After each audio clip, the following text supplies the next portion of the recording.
We saw what happens when those policies are enforced, like in Sri Lanka. The uprising was enormous. We've seen the mass protests in the Netherlands, and now Spanish farmers are also protesting against rising energy and fertiliser costs. But who is driving this agenda? I mean, we talk about the climate activists, but really, who are the powerful forces who are driving this agenda?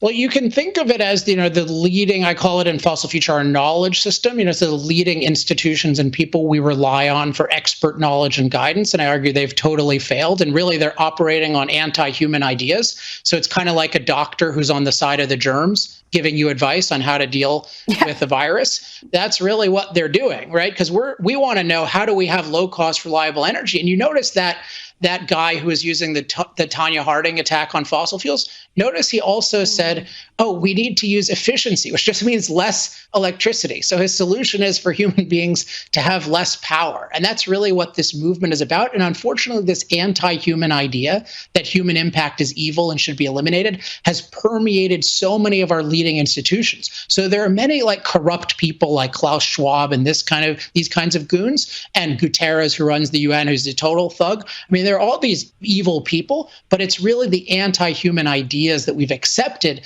that empower these people. And so what we really need is pro-human thinking about energy, where we regard human impact on nature as a good thing when it advances human flourishing, which is most of the time.